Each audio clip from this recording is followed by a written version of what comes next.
নমস্কার, আমি জ্যোতিষশাস্ত্রী শ্রী সনাতন বলছি।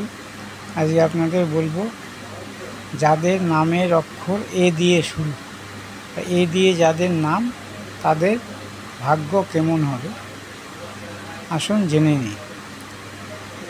এ দিয়ে যাদের নাম তাদের সংখ্যা হচ্ছে 1, তাদের যে লাকি সংখ্যা হচ্ছে 1 বা 1।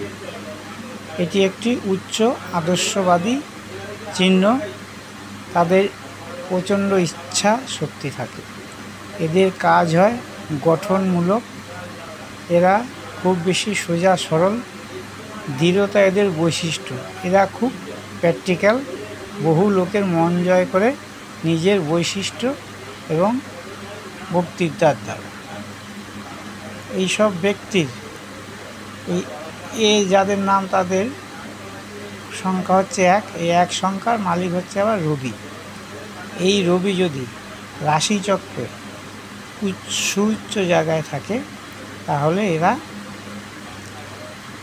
খুব ভাগ্যশালী হয়, প্রভাবশালী হয় এবং সমস্ত মানুষের উপর এরা প্রভাব খাটাতে পারে এবং এদের সরকারি চাকরি হয় এবং সরকারের বিভিন্ন ডিপার্টমেন্টে এরা চাকরি পায়। যদি ব্যবসা করে তবু এরা প্রভাবশালী ব্যবসাদার হয়।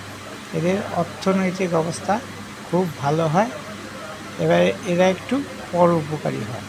আসুন দেখি এই রবির এ যাদের সংখ্যা এ দিয়ে নাম তাদের সংখ্যা হচ্ছে 1। এই 1 সংখ্যাটা মালিক হচ্ছে রবি। কোথায় থাকলে তাদের সবচেয়ে ভালো হয় আসুন এখানে দেখে নিন। এই দেখুন রবি হচ্ছে যদি মেষ, এই যে এইখানে যদি রবি থাকে, এইখানে এই মেষে এখানে যদি রবি থাকে, এটা হচ্ছে রবির সুউচ্চ স্থান। এইখানে যদি রবি থাকে সেই সব জাতক জাতিকার জীবন হবে উজ্জ্বল এবং তাদের ভাগ্য হবে খুবই ভালো। এবং রবি যদি রবির ঘরে থাকে, কারণ এই যে সিংহে যদি রবির ঘরে থাকে তাহলে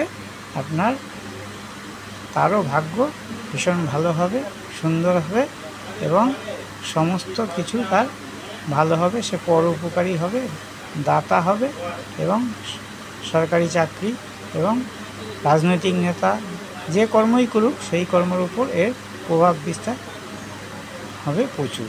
এবং রবি যদি তার নিজস্ব জায়গায় না সুউচ্চ কিংবা নিজের ঘরে রাশিতে না থেকে যদি লগ্নের ষষ্ঠে, একাদশে, তৃতীয় থাকে তাহলে রবি শুভ ফল দেয়। আসুন এবার দেখাচ্ছে একটা হাত।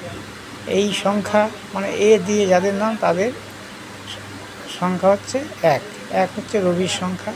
এই রবির যদি হস্তরেখা যে চিত্র এখানে এঁকেছি আমি, এখানে যদি এটা হচ্ছে রবির, এই অনামিকার নিচটা হচ্ছে রবির জায়গা। এই জায়গায় যদি এরকম কোনো রবি রেখা থেকে থাকে, এরকম স্পষ্ট রবি রেখা থেকে থাকে তাহলে এদের জীবন হয় খুবই সুন্দর এবং এদের ভাগ্য হয় প্রচুর, অর্থের অভাব হয় না, এরা খুব প্রভাবশালী হয়। নমস্কার। যদি এই ভিডিওটা ভালো লাগে অবশ্যই লাইক করবেন, শেয়ার করবেন এবং আমাকে ফলো করবেন ও সাবস্ক্রাইব করবেন।